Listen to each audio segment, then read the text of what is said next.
Hi, this is Lisa, and I'm going to be replacing my thermocouple from my kiln. Now, slinging mud is fun and all until times come to firing and your kiln just doesn't want to work, or the temperature goes all crazy. Well, then it's time to check your thermocouple. The thermocouple, this little guy right here, this is a fried one. The thermocouple is a temperature reader for your kiln. It reads the temperature inside the kiln so that your kiln will fire correctly. It's the backbone of your kiln. You need it in order to fire your work. You just do. So if it's malfunctioning and you get a fail, or if something is going wonky with your temperature, it's probably your thermocouple. And I wanted to show you today how to replace this Type K Paragon kiln thermocouple with this thermocouple from Skutt. This is a $53 thermocouple. Works great. It's awesome. I highly recommend it. But if you're like me and you're strapped for cash, you might want to choose a cheaper option, this $16 thermocouple. It does the exact same thing. It's just a little thicker. So we're going to have to do some drilling.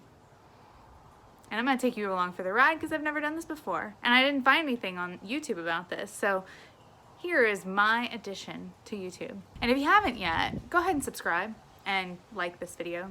That'd be awesome. Thanks. So kilns, my kiln has this nice little programmable electric box. And here's all the electronics inside of it. And what sticks out into the kiln through this little hole here is what's called a thermocouple, and that thermocouple goes in right here. Well, the thermocouple reads the temperature inside the kiln to know how hot to make it, and my thermocouple fried. It is totally fried. So that being said, I went ahead and bought a new thermocouple for a fraction of the price. So this was $16. It's a Skutt kiln thermocouple, and it's a little bit bigger than this thermocouple. Okay, so that means the hole here fits this thermocouple. As you can see, it fits right in, and it's pretty tight. So I'm just gonna have to drill the hole. So I have my drill here, and I have my drill bits. So I will be drilling this out, and I'm gonna show you, I'm gonna take you along for the ride. I've never done this before, but what's inside the kiln here is this brick that's super light. I have a loose brick right here, so you can kind of hear how light that is. But yeah, it's not that big a deal to drill through, so that'll be super easy. So I'm gonna set up a tripod, and I have all my tools, and we'll get this going. So the first thing I'm gonna do, unplug the kiln. Gotta turn the power off.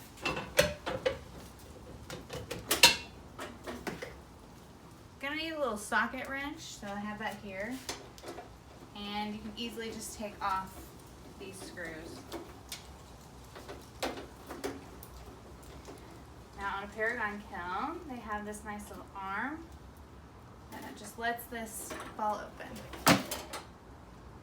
Now we have all the electronics exposed, and we have access to this heat shield. And this heat shield needs to come off because we need to get behind here to get out our old thermocouple.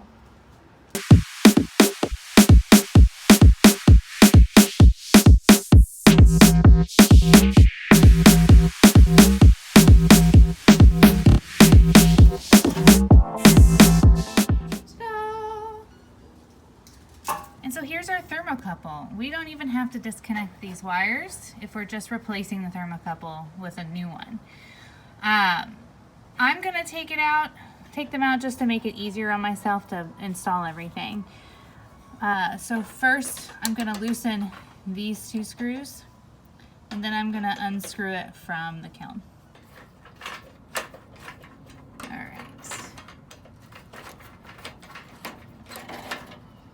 It just pops out. And now I'm gonna unscrew this thing.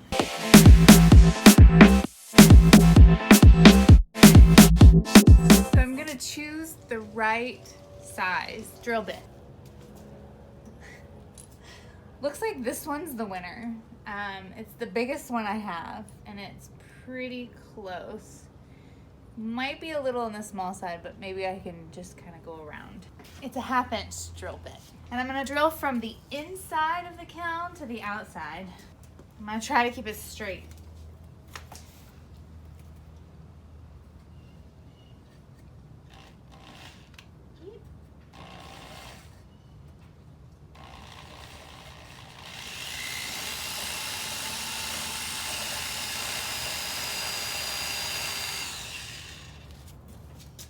Okay, I'm gonna go from the outside in now.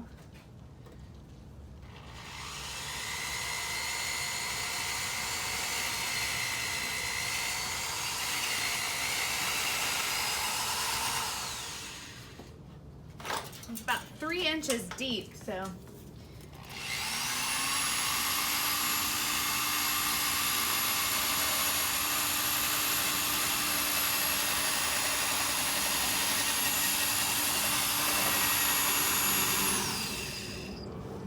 Through?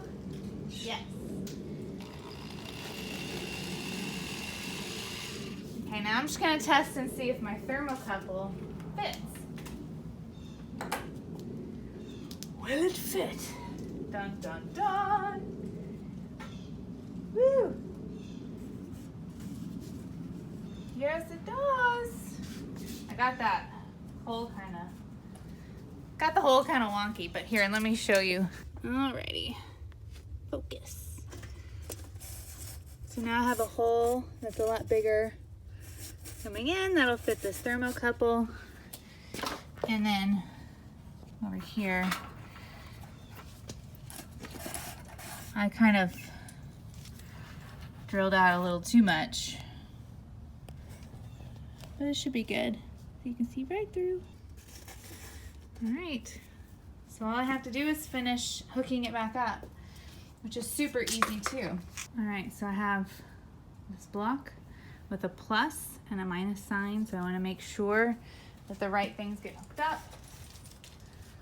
I'm gonna take off this stuff, keeping everything on these wires. It's basically all a thermocouple is this wire that's gonna detect the heat. And then I just stick this in. The red side needs to go with the minus sign. And on the newer models, they have red right there. Oh, I need to loosen those screws.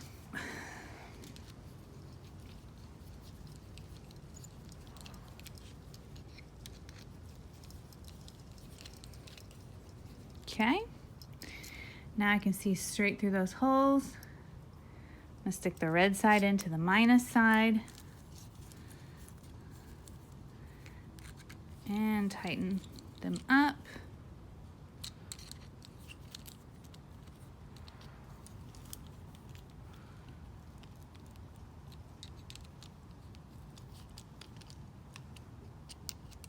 Not too worried about over tightening these because they're thick. All right, thermocouple done. All I have to do is stick it back in and attach the wires.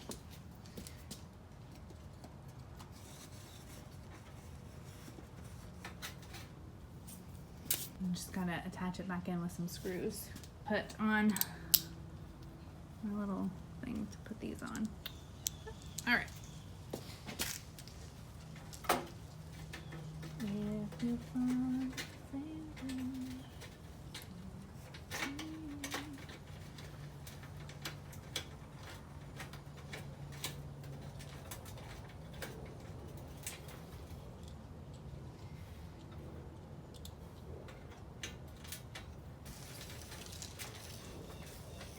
and just want to make sure none of these wires are touching anything over here.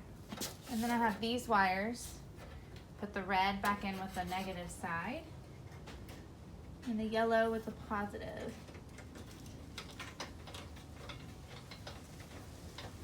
And don't over tighten.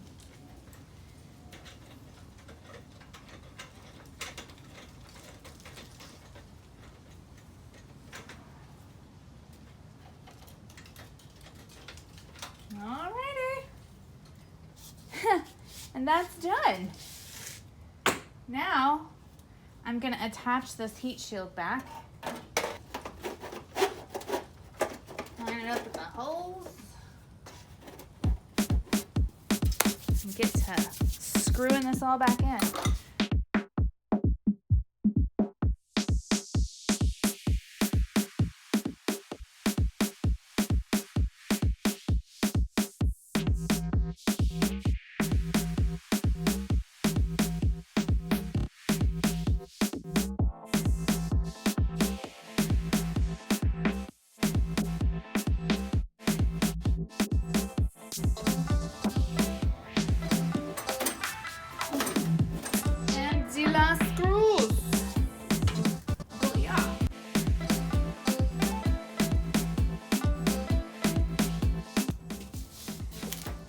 Plug her in to see if she works.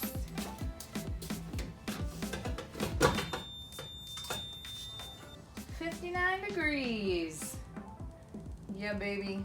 So let's do a little test fire. Before anything, I did reset these. So I need to go to my options.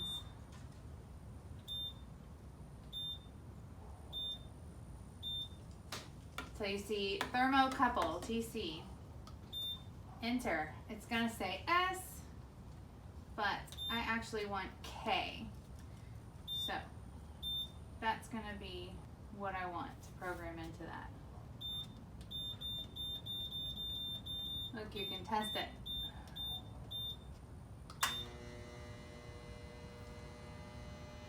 Whoa! It's amazing what you learn when you play around with your tools. But you get the point. All right, so basically you can totally save money just by doing a little DIY stuff. So kiln issues, whatever, there's tons of information on YouTube. I'm adding this to the repertoire of stuff. Hopefully it's a little bit entertaining, but I just wanted you to see that you can save money. You can save money. Why buy a $53 part when you can buy a $16 part and just do a little adjustments? Super easy. All right, well, thanks for tuning in, and I will see you when my arm gets better. My arm has totally been out of commission, and that's why I haven't been posting any throwing videos, because I haven't been throwing. But I promise I'm gonna get back into it once my tendonitis is under control. And I know it's one of those things that's gonna take a couple years to heal completely. But if I just ease back into things and don't overwork, because I overworked the crap out of my arm this year, maybe, just maybe, it'll all work out and I'll build up those muscles again and get back at slinging some mud. See you on the flip side.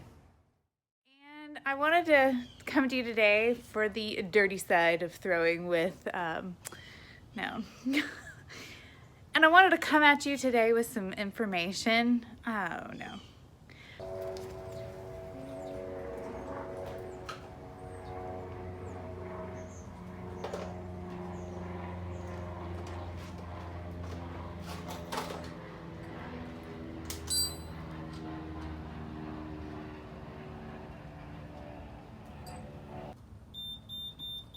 I forgot how to do that.